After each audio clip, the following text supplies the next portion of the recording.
जय हिंद जय भारत। हाय दोस्तों, कैसे हैं आप सब लोग। उम्मीद करता हूँ कि सब लोग बहुत अच्छे होंगे। मैं भी यहाँ पे बहुत बढ़िया हूँ। सीए फाइनल के एग्ज़ाम आने वाले हैं आपके नवंबर, कुछ ही दिन बाकी है। कुछ स्टूडेंट्स की डिमांड थी कि सर रिफंड चैप्टर जो है उसमें काफ़ी इश्यूज आते हैं, खास तौर से zero rated supply, inverted tax structure, deemed export rule 89 4A and 4B। इनके कॉन्सेप्ट को समझने में थोड़ी दिक्कत आती है। तो सर अगर कोई वीडियो मिल जाए तो ज़्यादा बेटर होगा। तो हमारा जो ये वीडियो ये रिफ़ंड को लेकर के, रिफ़ंड के सारे कॉन्सेप्ट इसमें हमने कवर किए हैं इन डेप्थ। आपको जो भी कॉन्सेप्ट देखना है आप वहाँ पे जाइए और उस कॉन्सेप्ट को देखिए। अगर मान लीजिए कि सर हमारे को यूँ लगता है कि सर जीरो रेटेड सप्लाई की तो हमको नॉलेज है, इन्वर्टेड टैक्स स्ट्रक्चर नहीं समझ में आता, तो खाली उतना ही पार्ट आप इस वीडियो से देख लीजिए। और इस वीडियो को देखने से पहले एक छोटा सा अनाउंसमेंट मुझे करना है। ये अनाउंसमेंट उन स्टूडेंट्स के लिए है जो मई 2023 और नवंबर 2023 में एग्ज़ाम देने वाले हैं। उनका ये कहना था कि सर सीए फाइनल का आपका नया बैच कब से शुरू होने वाला है। सीए फाइनल का नया रिकॉर्डिंग आपको अवेलेबल होगा जो 3D एनिमेशन में होगा, पूरा एनिमेटेड होगा रिकॉर्डिंग, 3D एनिमेशन में अवेलेबल होगा। 180 आवर्स की क्लासेस होगी और ये अभी से मिलना शुरू हो गया। जैसे जैसे लेक्चर रिकॉर्ड होंगे आपको अवेलेबल होते जाएंगे गूगल ड्राइव फॉर्म में। लेटेस्ट स्टूडियो रिकॉर्डिंग रहेगी जो अमेंडमेंट के साथ में रहेगी। और आइकॉनिक सब्सक्रिप्शन अगर आप लेते हैं जो 8499 का है 6 मंथ के लिए, इसमें आपको बुक भी अवेलेबल होगी हार्ड कॉपी फॉर्म में।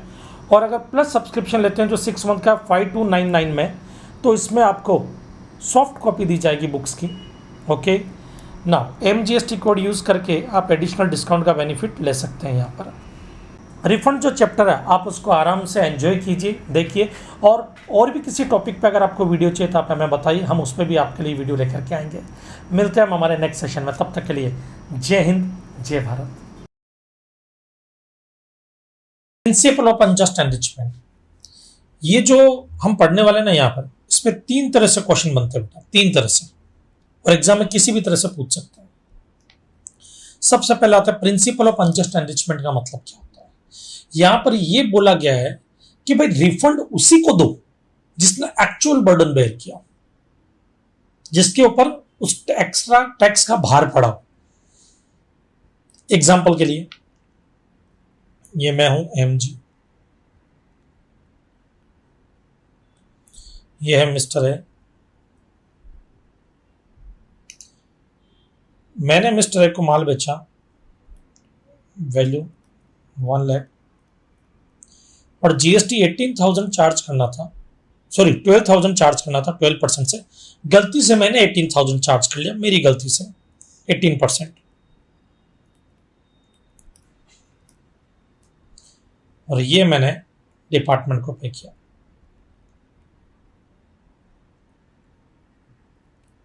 ये मैंने डिपार्टमेंट को पे किया। ओके, डिपार्टमेंट को पे किया। जैसे ही मैंने डिपार्टमेंट को पे किया, ओके 18,000, मुझे रियलाइज हुआ अरे यार टैक्स तो ज्यादा पे कर दिया। मैंने डिपार्टमेंट को बोला कि मुझे रिफंड दे दो। तब ये बताओ क्या बर्डन मैंने बेयर किया? क्या मेरी पॉकेट से गया 18,000? नहीं, मिस्टर ए ने बर्डन बेयर किया। तो डॉक्टर ऑफ अनजस्ट एनरिचमेंट सिर्फ इतना ही कहता है कि किसी को भी रिफंड देने से पहले सबूत देखो कि बर्डन किसने बेयर किया, ये पता करो, और फिर उसी को रिफंड दो जिसने बर्डन बेयर किया, मतलब इनको 6,000 का। उसके लिए पहले ये एप्लीकेशन भी देंगे, उसके बाद इनको दिया जाएगा। और ये भी देखा जाएगा कहीं इन्होंने क्रेडिट तो नहीं ले लिया 18,000 का। अगर क्रेडिट ले लिया तो इनको भी रिफंड नहीं मिलेगा, फिर इन्होंने बर्डन बेयर ही नहीं किया। पॉइंट नंबर 2, कुछ ऐसे केसेस हैं जिनमें हमेशा जो सप्लायर होता है, मतलब मैं यहां पर MG, हमेशा सप्लायर ही बर्डन बेयर करता है, हमेशा सप्लायर ही बर्डन बेयर करता है। वो जो केसेस होते हैं जिनमें हमेशा सप्लायर बर्डन बेयर करता है, वो यूं बोल सकते हैं कि इसका एक्सेप्शन है, प्रिंसिपल ऑफ अनजस्ट एनरिचमेंट। उसमें ज्यादा सबूत लेने की जरूरत नहीं होती, वो दिखते से ही पता लगता है कि बर्डन इसने बेयर किया, ज्यादा इंक्वायरी की जरूरत नहीं पड़ती उसमें। ओके, कि किसको माल बेचा, मुझसे पूछताछ करेंगे क्या बर्डन उसने बेयर किया, क्या ये सब की जरूरत नहीं पड़ती है।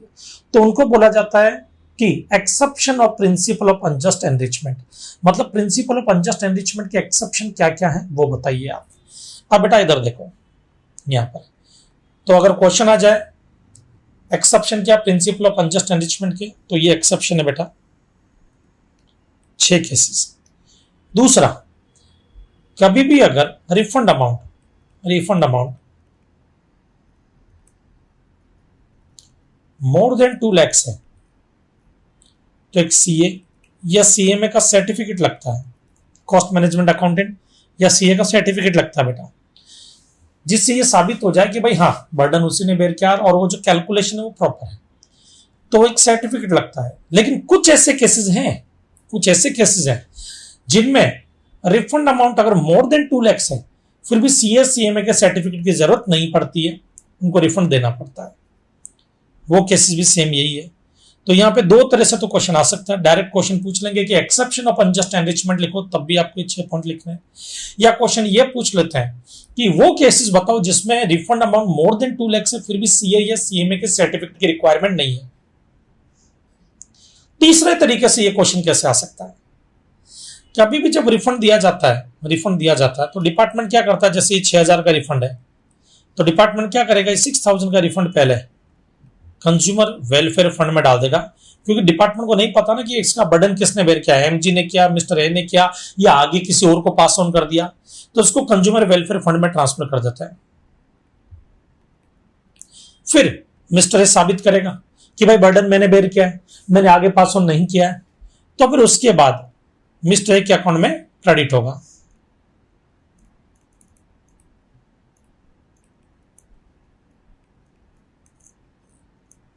Credited in mister as account, okay, फिर क्रेडिट होता है।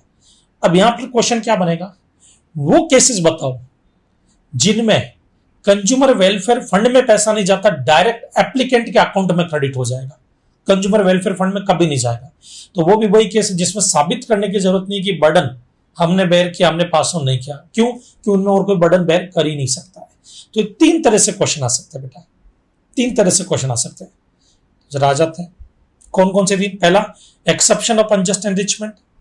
दूसरा, वो केसेस जिसमें 2 लाख से ज्यादा का रिफंड अमाउंट है फिर भी सीए सीएमए के सर्टिफिकेट की जरूरत नहीं है। तीसरा, वो केसेस जिसमें डायरेक्ट एप्लीकेंट के अकाउंट में पैसा क्रेडिट होता है instead of transfer in consumer welfare fund. Okay, आ जाओ। मीनिंग सबसे पहले, principle of unjust enrichment. Theory of unjust enrichment postulates that only the person who has not passed the incidence of tax will be eligible for claim the refund. जिसने burden pass on नहीं किया वही eligible है refund के लिए खाली।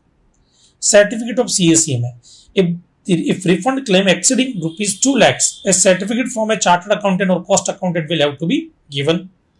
Refund directly paid to applicant or certificate of CACM is not required.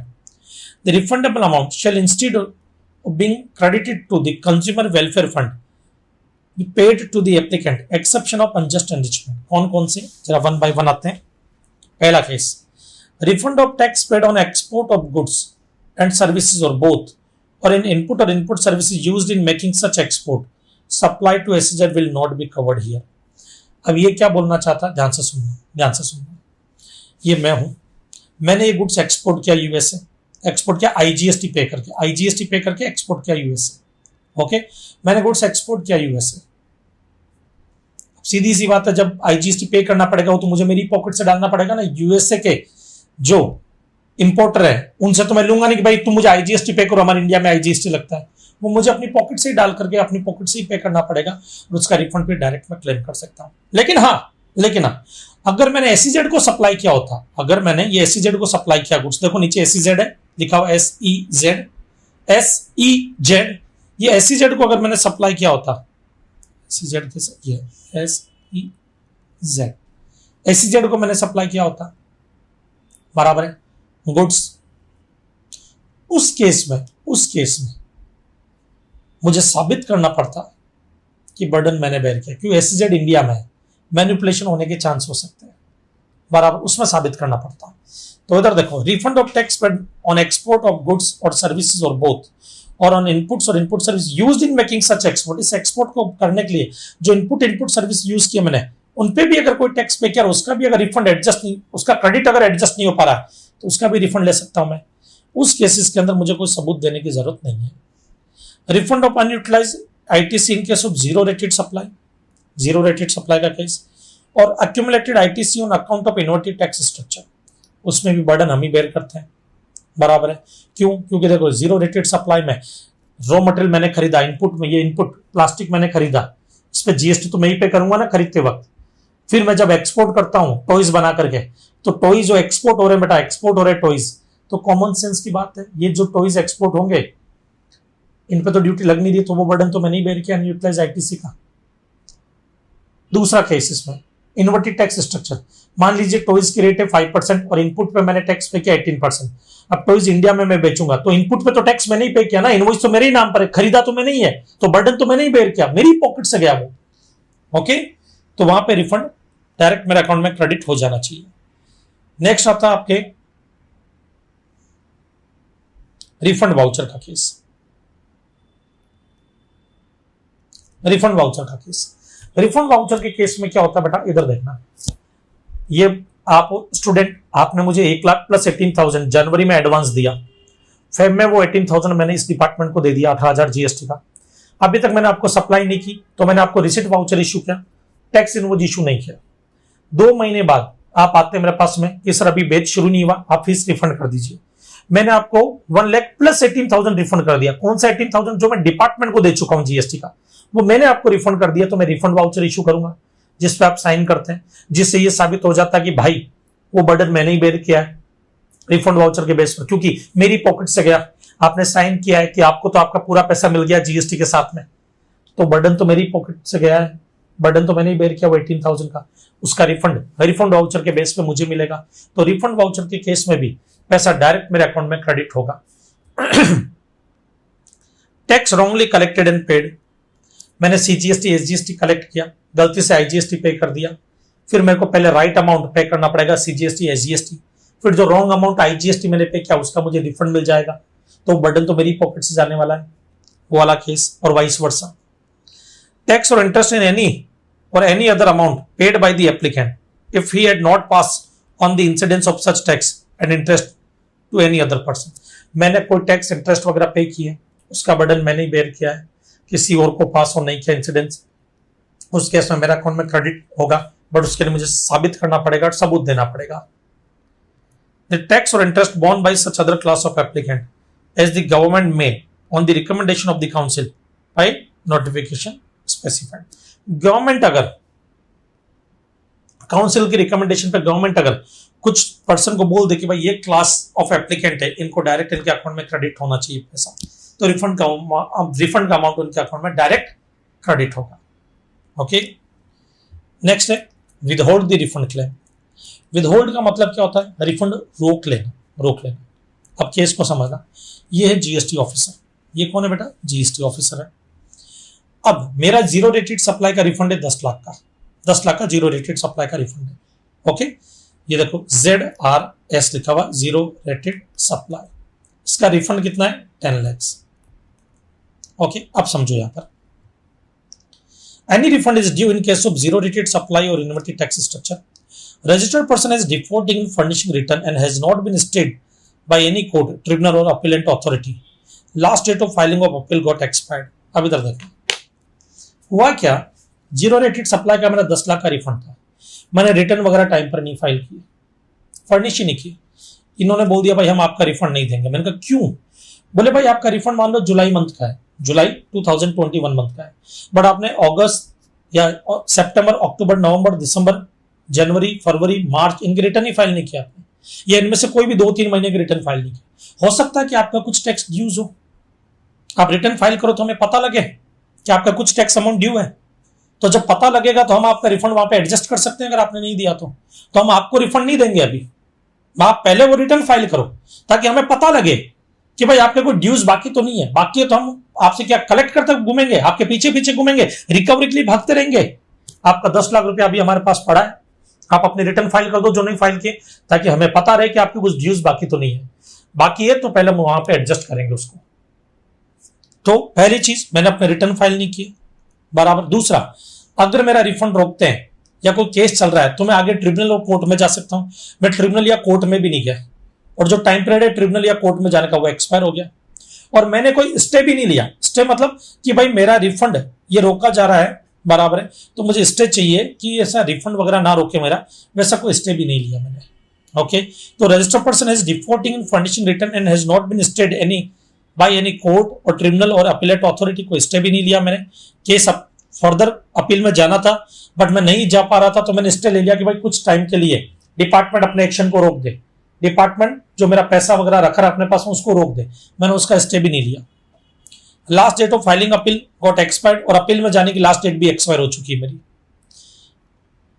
अब officer के पास पावर है कि वो मेरा पैसा जो 10 लाख रुपया वो विदहोल्ड कर सकता है, फिर चेक करेगा क्या कि मेरे कुछ ड्यूज बाकी तो नहीं है, और अगर कुछ बाकी मान लो 7 लाख के ड्यूज बाकी है उनके अगेंस्ट एडजस्ट करेगा और बाकी का 3 लाख मुझे दे देगा। Withhold payment of refund due until this said person has furnished return or paid tax interest penalty, जब तक पे नहीं करूंगा। Deduct such tax interest penalty from the refund dues, चलो डिडक्ट करके फिर 3 लाख दे देंगे, या मैंने पे कर दिया पूरा टैक्स इंटरेस्ट पेनल्टी तो पूरा 10 लाख मुझे दे दिया जाएगा। withholding of refund till disposal of appeal, where an order giving rise to a refund is the subject matter of an appeal or further proceeding is pending and commissioner's opinion that grant of such refund is likely adversely affect the revenue in the said appeal or other proceeding on account of fraud committed, then after giving an opportunity of being heard, commissioner may withhold the refund till such time as he may determine। ध्यान से सुनना। हुआ क्या, यह है proper officer जिनको हम बोलते हैं adjudicating authority, additional commissioner, joint commissioner मान लो, एडिशनल कमिश्नर, जॉइंट कमिश्नर, या असिस्टेंट कमिश्नर, डेप्यूटी कमिश्नर। तो एसीडीसी मान लेते हैं, ये मान लो असिस्टेंट कमिश्नर, डेप्यूटी कमिश्नर या एडिशनल कमिश्नर, जॉइंट कमिश्नर है। मैंने रिफंड एप्लीकेशन दी, इन्होंने रिफंड सैंक्शन कर दिया कि महेश गौड़ ये लो आपका रिफंड सैंक्शन करते हैं, आपका रिफंड 10 लाख बनता है। मैंने कहा थैंक यू सर। मैंने कहा कब क्रेडिट हो जाएगा? बोले करते कुछ ही दिनों में क्रेडिट करता है। जितने में कमिश्नर इनसे वो डॉक्यूमेंट्स को डिटेल चेक करते हैं, ये कमिश्नर साहब है, जीएसटी के कमिश्नर, पुलिस कमिश्नर नहीं, जीएसटी के कमिश्नर है। इन्होंने डिटेल वगैरह चेक की, डिटेल मांगी, बोले भाई डिटेल दो, देखता हूं महेश गौड़ का रिफंड इतना बनता है क्या, और चेक किया और बोला इनको डाटा। बोले पागल हो गए तुम लोग, महेश गौड़ का रिफंड 10 लाख बनता ही नहीं है, उसने रिफंड एप्लीकेशन दे दी, तुमने सैंक्शन कर दिया। अब ये गलती कैसे सुधारेंगे? इस केस को फिर अपील में लेकर के जाएंगे यही लोग। आगे मैं अपील्स एंड डिवीजन चैप्टर में पढ़ाऊंगा ये चीज कि एडजुडिकेटिंग अथॉरिटी अपने ही ऑर्डर के खिलाफ रिव्यू एप्लीकेशन फाइल करती है अपीलेट अथॉरिटी के सामने, जो इनकम टैक्स में नहीं होता है बट जीएसटी में होता है, जीएसटी में होता है, इनकम टैक्स में नहीं होता है। तो अपीलेट अथॉरिटी के सामने इस केस को अब अपील में लेकर के जाना पड़ेगा। तो कमिश्नर मुझे क्या बोलेगा, देखो मिस्टर गौड़ थोड़ा गड़बड़ हुआ है, आपको हियरिंग का एक मौका दे रहे हैं, ये रीजन बताने के लिए कि हम इसको अपील में लेकर के जाने वाले हैं।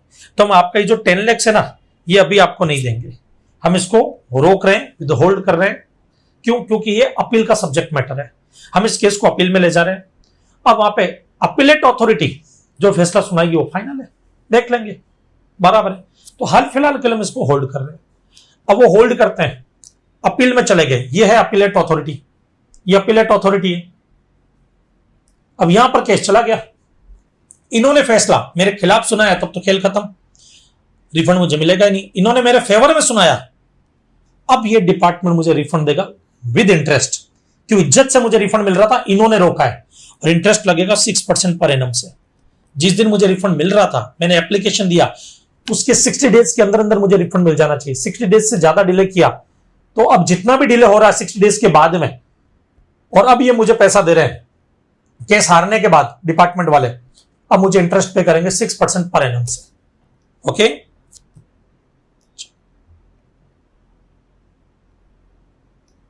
order for release of withhold refund to be issued where refund no longer liable to be withhold, order to complete adjustment of demand for refund not required to be issued। ये क्या बोलना चाहता है, इधर देखो। Proper officer or the commissioner is satisfied that the refund is no longer liable to withhold।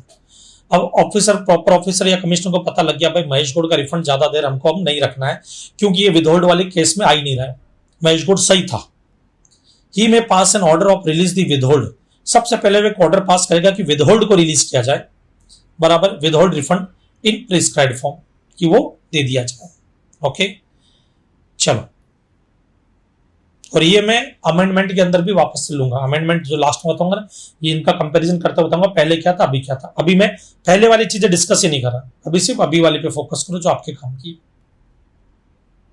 चलो, rule 95 है, refund of tax to retail outlets establish in the international airport. अब इधर देखना बेटा, ये क्या चीज है समझो। यहां पर ये इंटरनेशनल एयरपोर्ट है। इंटरनेशनल एयरपोर्ट पे मेरी एक शॉप है जो मैं कुछ गुड्स वगैरह बेचता हूं। ये शॉप है मेरी इंटरनेशनल एयरपोर्ट पे, जो इमिग्रेशन के बाद में होती है। जैसे एग्जांपल के लिए मान लीजिए ये एयरपोर्ट है, यहाँ पे ये फ्लाइट्स वगैरह खड़ी है।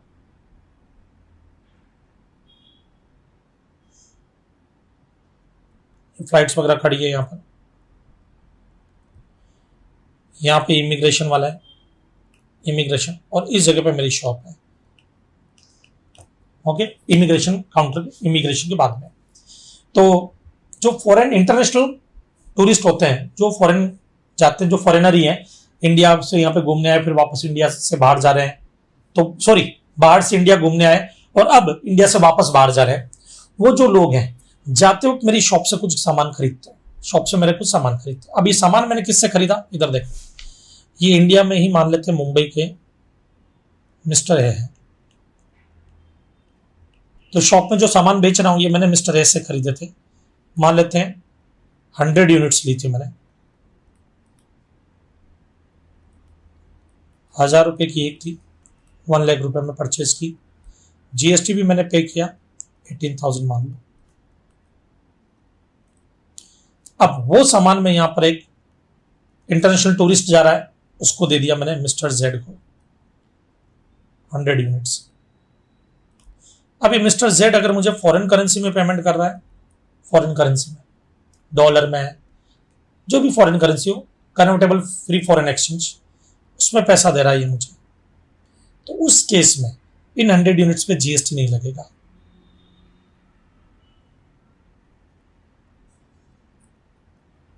अब जीएसटी नहीं लगेगा तो ये क्रेडिट तो मैं यूज ही नहीं कर पाऊंगा, ये मुझे रिफंड हो जाएगा, ये मुझे रिफंड हो जाएगा। जो रिटेल आउटलेट्स होते हैं इंटरनेशनल एयरपोर्ट पे, उनको फ्री 18,000 रिफंड हो जाता है। उसके लिए कुछ कंडीशंस होती है। सबसे पहली कंडीशन कि मैंने इंटरनेशनल टूरिस्ट को सप्लाई किया, दूसरा मुझे फॉरेन करेंसी मिली बदले में, तीसरा मैंने इंडिया से वो माल खरीदा जिसमें मैंने जीएसटी पे किया, इनवॉइस पे मेरा नाम और मेरा जीएसटी नंबर हो, टैक्स का अमाउंट सेपरेटली शो किया हुआ बराबर है, तो मुझे रिफंड मिल जाएगा। Retail dealer supplying indigenous goods to an outgoing international tourist shall be eligible to claim refund of tax paid by it on inward supply of such goods। उस goods को खरीदने के लिए, खरीदते वक्त जो जीएसटी पे किया उसका रिफंड मिल जाएगा। GST RFD 10B on a monthly or quarterly basis as the case may be, the inward supply of goods were received from a registered person against tax invoice। Tax invoice होना चाहिए मेरे पास। Supply मैंने किसको की, outgoing international tourist को, outgoing India में आने वाले को नहीं, जो इंडिया से बाहर जा रहा है उस इंटरनेशनल टूरिस्ट को। इंटरनेशनल टूरिस्ट का मतलब क्या होता है, outgoing international tourist, a person not normally resident in India who enter India for stay of not more than 6 month and legitimate non immigrant purpose. Name and GSTR number मेरा mention होना चाहिए उस invoice पर, और other condition अगर government कोई भी बोले तो वो होनी चाहिए। तो मैं यहाँ पे RFD 10B फॉर्म फिल करूंगा, RFD 01 नहीं होता, RFD 10B होता है यहाँ पर। उसके बाद मुझे रिफंड मिलता है। Refund to UN bodies, embassies etcetera. UN bodies है, एम्बेसीज है, इनको रिफंड बराबर है। और कैंटीन स्टोर डिपार्टमेंट के रिफंड की बात करते हैं। आजा बेटा, मान लीजिए फॉरेन डिप्लोमेट्स हैं, ये मैं हूं, ये मिस्टर B है जो इंडिया के ही हैं, ये मिस्टर MG जो इंडिया के हैं। मैंने इनको कुछ गुड्स या सर्विसेज दी, मान लो 1 लाख, जीएसटी मैंने चार्ज किया 18,000। ये बात मान लेते हम नवंबर मंथ की।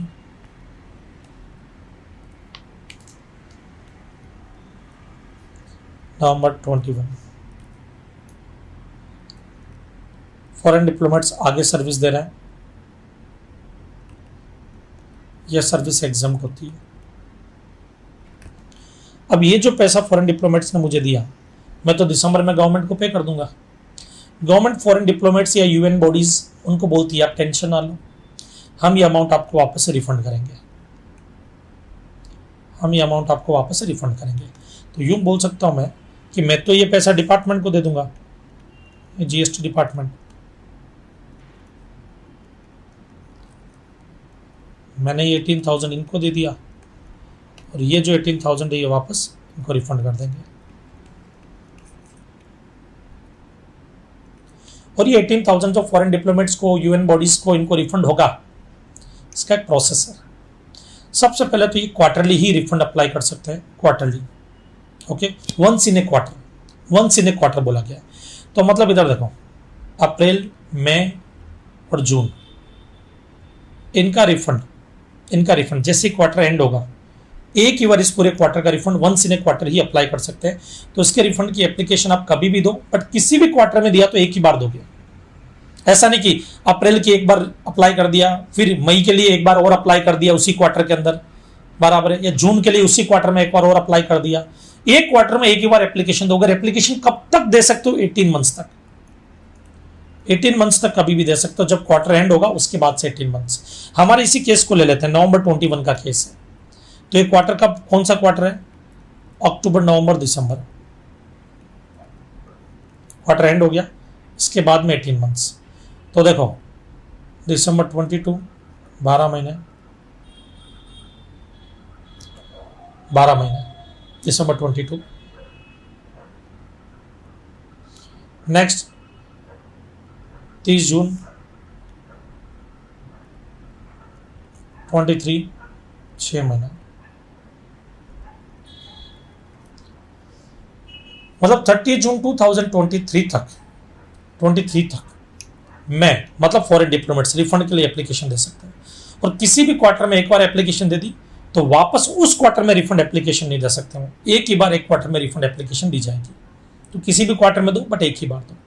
अब जैसे एग्जाम्पल के लिए मान लीजिए इन्होंने अक्टूबर टू दिसंबर वाला क्वार्टर, इसकी रिफंड एप्लीकेशन फाइल कर सकते थे, बट अभी तक नहीं की। फिर जनवरी 22 से लेकर के मार्च 22 वाला क्वार्टर, अब वो रिफंड एप्लीकेशन फाइल कर रहे हैं। और मान लीजिए उन्होंने क्या किया, अप्रैल वाला क्वार्टर, अप्रैल 22, अप्रैल, मई, जून, जून 22 में रिफंड एप्लीकेशन इसके लिए फाइल किया। अब उनको याद आता, अरे यार जनवरी का भी बाकी, अब नहीं कर सकते क्योंकि इस क्वार्टर में एक बार रिफंड एप्लीकेशन फाइल हो चुकी है। अब नेक्स्ट क्वार्टर में एक साथ ही करो यार, तो वंस इन ए क्वार्टर कर देनी चाहिए आपको। Okay, now time limit for filing refund claim, once in every quarter, but before the expiry of 18 months from the last day of the quarter in which such supply was received. Condition to be satisfied for sanctioning of refund. Refund of tax paid by the applicant shall be available if all the following conditions are satisfied. Condition क्या है? Common condition वही। कौन सी? इनके पास में एक invoice होना चाहिए जिसमें इनका यूआईएन नंबर या जीएसटीआईएन नंबर होना चाहिए, इनका नाम होना चाहिए, सप्लायर एक रजिस्टर्ड पर्सन होना चाहिए। तो कॉमन सेंस की बात है, अगर महेश गौड़ रजिस्टर्ड पर्सन नहीं होगा तो जीएसटी क्यों चार्ज करेगा? कॉमन सेंस की बात है। जीएसटी का अमाउंट सेपरेटली शो होना चाहिए, ये भी कॉमन कंडीशन है। इनका नाम और इनका जीएसटीआईएन नंबर या यूआईएन नंबर होना चाहिए, ये भी कॉमन कंडीशन है। वो होगा तो ही तो इनको रिफंड मिलेगा। तो वो कॉमन कंडीशन ही और कुछ नहीं है। The inward supply of goods और सर्विस और both were received from A registered person against A tax invoice, एक टैक्स इनवॉइस हो और इनवॉइस इशू करने वाला एक रजिस्टर्ड पर्सन हो। Name and GSTN और UIN of the applicant is mentioned in the tax invoice and such other conditions, जो भी अगर कोई गवर्नमेंट ने अदर कंडीशंस बताई है, बराबर प्रिस्क्राइब्ड कंडीशंस वगैरह, तो वो भी पूरी करो ना। रिफंड चैप्टर में अगला अमेंडमेंट जो है वो है सेक्शन 55 रूल 95 के अंदर। सर ये क्या है? UIN बॉडीज़ वगैरह होते हैं, UN बॉडीज़ वगैरह जिनके पास UIN नंबर होता है या फॉरेन डिप्लोमेट्स हो गए आपके, बराबर है, उनको रिफंड के लिए। तो हमने क्या पढ़ा था कि मान लो कोई फॉरेन डिप्लोमेट्स है, मैंने उनको कुछ गुड सप्लाई किया या कोई सर्विस दी है 1 लाख रुपीज़ की, मैं उनसे जीएसटी चार्ज करूँगा 18,000 का, वो रिफंड के लिए अप्लाई करेंगे, बराबर है, और उसके बाद उनको रिफंड मिल जाएगा। एग्जाम्पल के लिए समझो, ये एक UN बॉडीज़ है,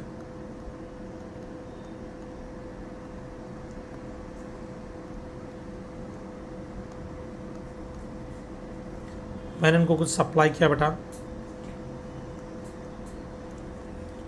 सप्लाई की जो मेरी वैल्यू है वो है 1 लाख, और जीएसटी मैंने चार्ज किया 18,000। बाकायदा यूएन बॉडी से मैं जीएसटी चार्ज करूंगा और मैंने वो जीएसटी डिपार्टमेंट को पे कर दिया। कितना? 18,000। उसके बाद में डिपार्टमेंट यूएन बॉडीज को रिफंड कर देगा 18,000, बट उसके लिए यूएन बॉडीज को रिफंड एप्लीकेशन फाइल करनी पड़ती है और वो RFD 10 में होती है, पहला स्टेप। दूसरा, इनके पास में वैलिड इनवॉइस होना चाहिए जिसमें इनका UIN नंबर हो, या जिनके पास GSTIN नंबर होता है। स्पेसिफाइड बॉडीज़ में के ऐसे भी लोग होते हैं सेक्शन 75 में जिनके पास GSTIN नंबर होता है, तो फिर वो अपना GSTIN नंबर उनका उस इनवॉइस पे होना चाहिए। तो जो इनवॉइस मैं इशू कर रहा हूँ ये, इस इनवॉइस पे यूएन बॉडीज है तो उनका UIN नंबर हो, या अदर स्पेसिफाइड पर्सन है सेक्शन 55 के तो उनका GSTIN नंबर हो, तो ही उनको क्या मिलेगा? रिफंड मिलेगा। मैं एक रजिस्टर्ड पर्सन हूँ, बराबर। ये कुछ क्राइटेरिया कंडीशन से जो पूरी होनी चाहिए, ये हमने डिस्कस किया था। ये रिफंड के लिए 1 इन ए क्वार्टर अप्लाई कर सकते हैं, बराबर है। ये सब चीज़ें हमने डिस्कस की थी। तो सर इसमें अमेंडमेंट क्या है? अमेंडमेंट ये है कि मान लीजिए मैंने कोई इनवॉइस इशू किया, इस इनवॉइस पे UIN नंबर नहीं है, इनका UIN नंबर नहीं है, तो क्या इनको रिफंड नहीं मिलेगा? उसको लेकर के अमेंडमेंट है।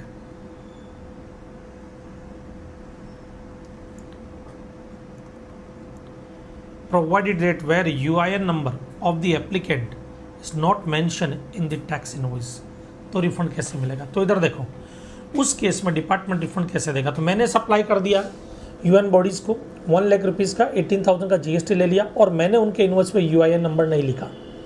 शायद उस वक्त था नहीं, या मेरे पास में नहीं था, या मुझे उन्होंने अवेलेबल नहीं करवाया, कोई भी रीज़न हो, UIN नंबर उनके इनवॉइस पे नहीं लिखा हुआ है। अब उनको रिफंड चाहिए तो क्या करना पड़ेगा? उनके जो ऑथराइज रिप्रेजेंटेटिव होंगे, जो हायर अथॉरिटी होती है ऑथराइज रिप्रेजेंटेटिव, वो क्या करेंगे? इनवॉइस की कॉपी निकालेंगे उस इनवॉइस की और उसको अटेस्टेड करेंगे। अटेस्टेड करके फिर जब RFD 10 जब फॉर्म RFD 10 फॉर्म दिया जाएगा, उसके साथ में वो अटेस्टेड कॉपी अटैच होगी, उसके बाद में रिफंड मिलेगा।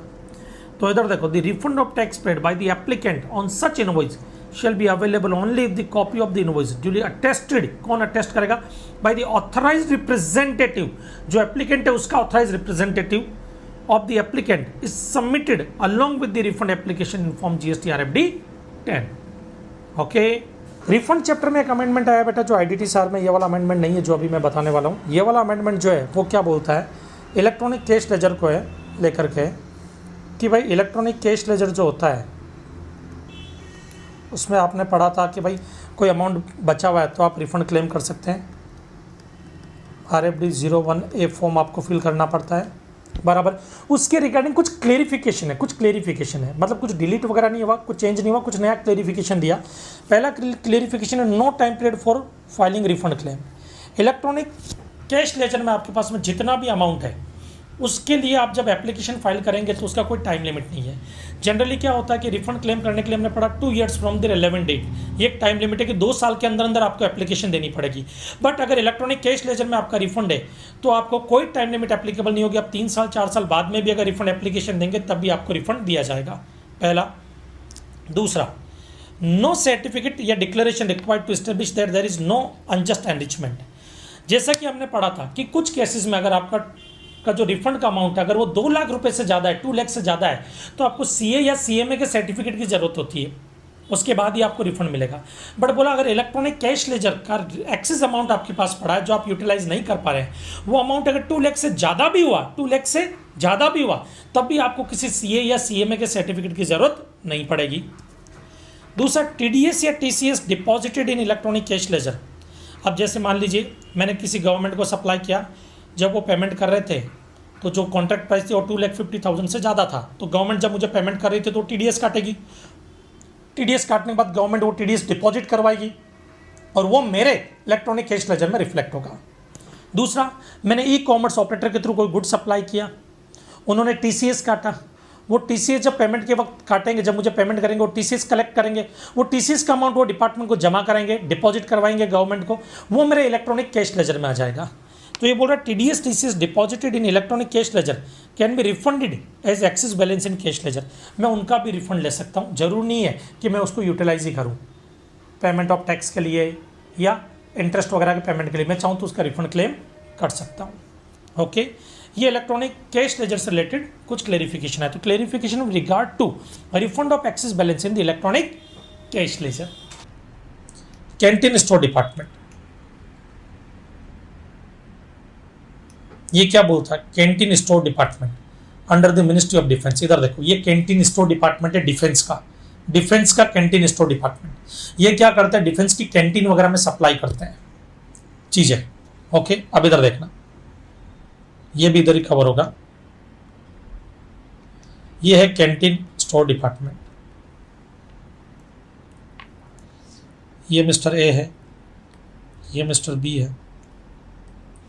मिस्टर ए ने गुड्स दिया, सप्लाई किया कैंटीन स्टोर डिपार्टमेंट को। सप्लायर ये रिसिपिएंट, कितने का? 2 लाख रुपीज का। GST चार्ज किया 24,000।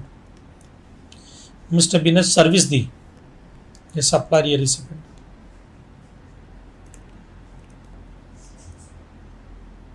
₹1 लाख की। GST 18% से 18,000। अब कैंटीन स्टोर डिपार्टमेंट को बोला कि रिफंड मिल जाएगा, ये जो GST पे किया उसका रिफंड मिलेगा। तो canteen store department can claim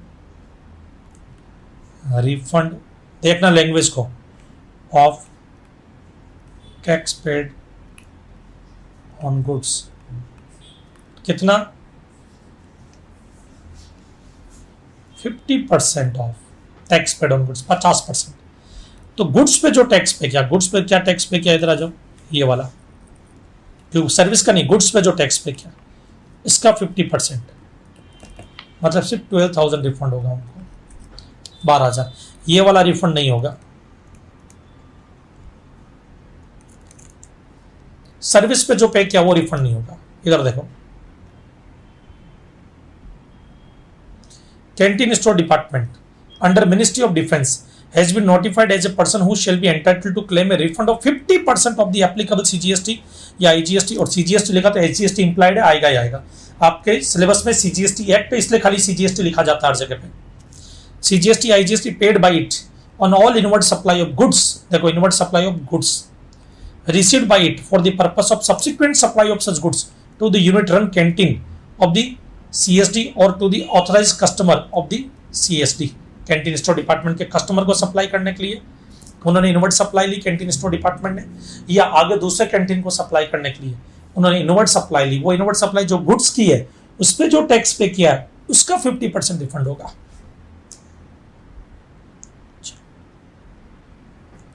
okay, कोई डाउट? पक्का श्योर? 100%? That's good. ये अभी हम पढ़ रहे हैं इंटरेस्ट को लेकर के। इंटरेस्ट ऑन डिलेड रिफंड बराबर है interest on amount refundable consequent to order passed by the proper officer. Proper officer ने ऑर्डर पास कर दिया, ये प्रॉपर ऑफिसर है, मैंने रिफंड एप्लीकेशन इनको दी, इन्होंने ऑर्डर पास कर दिया, सैंक्शन कर दिया। अब जिस दिन मैंने इनको एप्लीकेशन दी उसके 60 डेज में इन्होंने रिफंड दे दिया मुझे, तब तो ठीक है। 60 डेज के बाद दिया तो जितना डिले होगा आफ्टर 60 डेज जितना डिले होगा उसका ये इंटरेस्ट पे करेंगे मुझे 6% पर एनम से डिपार्टमेंट। मान लीजिए मैंने रिफंड के लिए एप्लीकेशन दे दिया, इन्होंने रिजेक्ट कर दिया तो फिर मैं चला गया कहां पर? Adjudicating authority, appellate authority, appellate tribunal, high court, supreme court, वहां पर अपील वगैरह फाइल की, केस में जीत गया तो मुझे वापस से रिफंड एप्लीकेशन देनी पड़ेगी इनको, और उसमें इन्होंने 60 डेज में रिफंड दे दिया तो ठीक है, और नहीं दिया 60 डेज में और 60 डेज के बाद दिया तो फिर ये इंटरेस्ट मुझे पे करेंगे 9% से। ओके, और विदहोल्ड रिफंड का केस अभी मैंने बताया, उसमें इंटरेस्ट 6% से मिलता है। तो ये पूरा केस एक टेबल में मैं यहां पे बता देता हूं आपको। इधर आओ बेटा, जुलाई 21 फाइल एप्लीकेशन फॉर रिफंड। मान लीजिए 1 जुलाई को मैंने एप्लीकेशन फाइल की, रिफंड की, रिफंड सैंक्शन, रिफंड मेरा सैंक्शन हो गया बट विदहोल्ड कर लिया गया। सैंक्शन होने के बाद विदहोल्ड बाई कमिश्नर। तब अगर मैं केस जीत जाता हूं, ये फर्दर विदहोल्ड करने के बाद में फर्दर जाएगा, ये वाला केस है बेटा, विदहोल्ड वाला जो अभी मैंने बताया ना आपको, ये वाला केस 5410 5411 वाला। तो 5411 के बाद ये अपील में जाएगा, कमिश्नर बोलेगा भाई रिव्यू एप्लीकेशन फाइल करो, adjudicating authority review application file करेगी, 5411 वाला केस। और उसके बाद में मेरे फेवर में डिसीजन आ गया तो फिर इंटरेस्ट 6% से मिलेगा। और कब से मिलेगा? जिस दिन ये रिफंड के लिए मैंने एप्लीकेशन दी थी मैंने, उसके 6 डेज एक्सपायर होने के बाद से। रिफंड अगर मेरा रिफंड मेरा ग्रांट रिफंड दे दिया उन्होंने, कोई मगजमारी नहीं की, रिफंड दे दिया, रिफंड सैंक्शन हो गया, रिफंड दे भी दिया। रिफंड अगर विद इन 60 डेज दे दिया डेट ऑफ एप्लीकेशन, तो यहां पर उस केस में interest at the rate of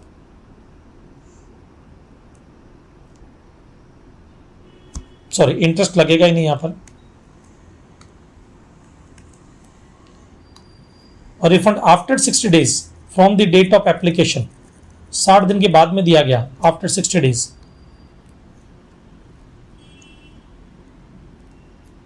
यहां पर फिर interest at the rate of 6% after expiry of 60 days.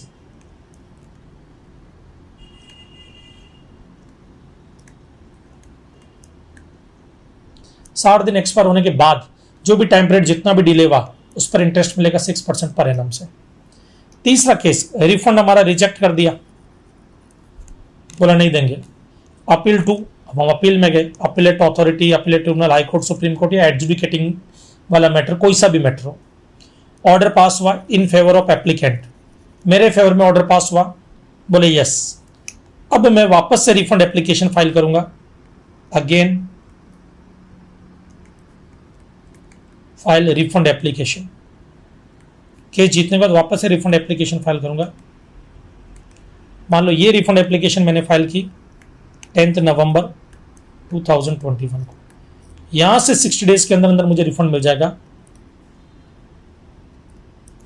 If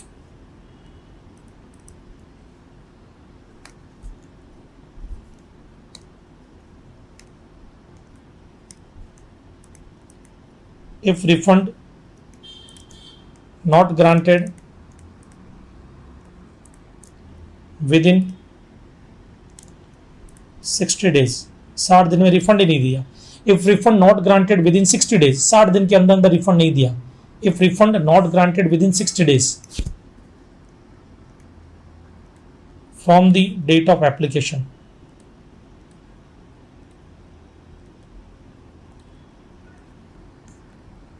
application date से, कौन सी डेट? 10 नवंबर, जब वापस एप्लीकेशन दे रहे हो, रिफंड के लिए एप्लीकेशन दे रहे हो वो, तो इंटरेस्ट लगेगा eight the rate of 9% per annum.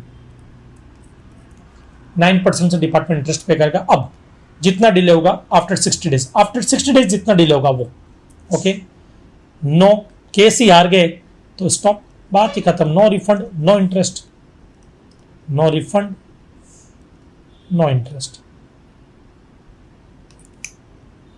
Okay.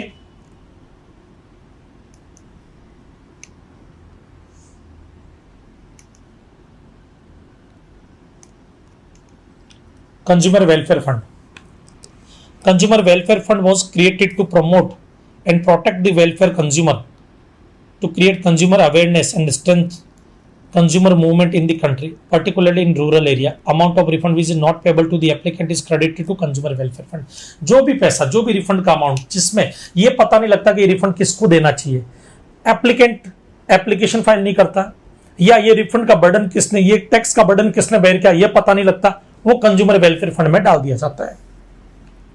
ये कुछ क्लेरिफिकेशन है बेटा, चैप्टर खत्म हो चुका है, अब कुछ क्लेरिफिकेशन ले लेते हैं यहाँ पर। Specialised agencies notified under section 55 of CGST act entitled to the refund of IGST paid on import of goods. ये क्या कहना चाहता है?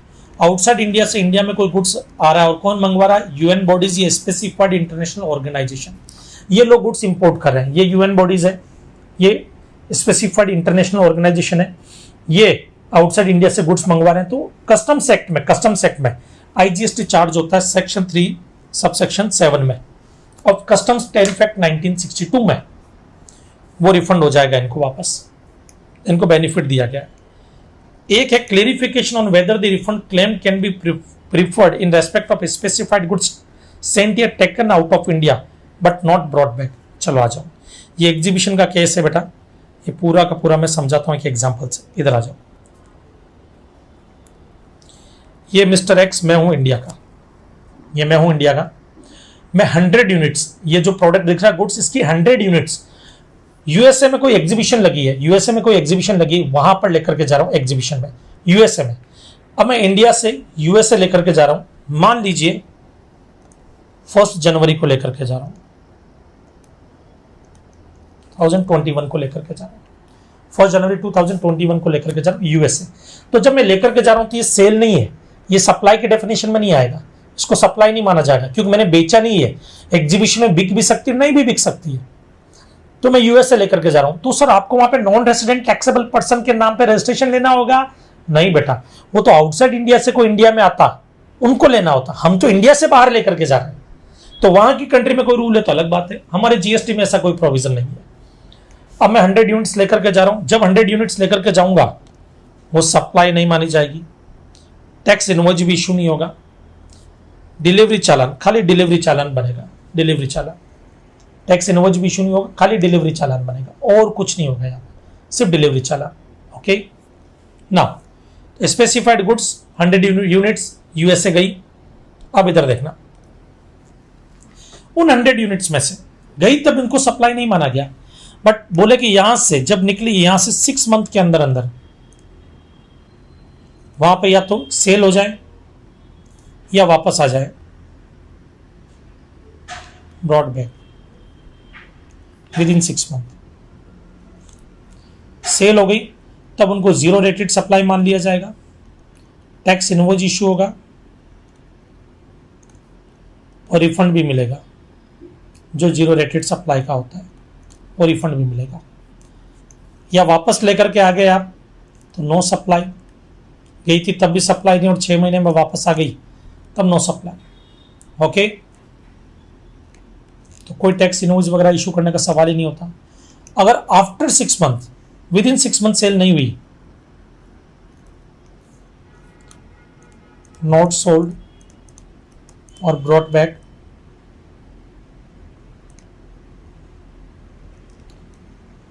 विद इन 6 मंथ, 6 महीने तक, तब उसको सप्लाई मान लिया जाएगा, बट वो 0 रेटेड सप्लाई नहीं होगी, टैक्स इनवॉइस इशू होगा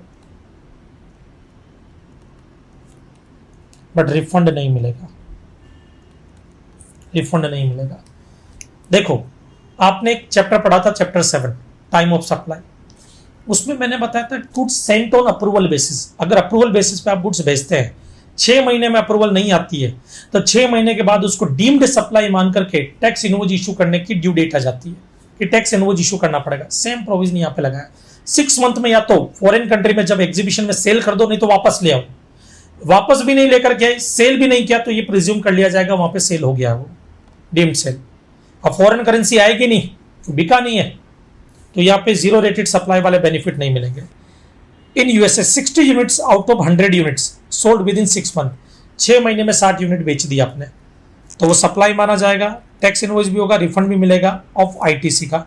तो सप्लाई कौन सी? 0 रेटेड सप्लाई मानी जाएगी। रिफंड कौन सा? अनयूटिलाइज आईटीसी का। Balance 40 units not sold in USA and also not brought back within 6 month from the date of removal. ना तो वापस लेके आए ना उधर बेची, सप्लाई मानी जाएगी, टैक्स इनवॉइस इशू होगा बट रिफंड नहीं मिलने वाला कुछ भी। यहां पर ये आपका रिफंड चैप्टर बेटा कंप्लीट होता है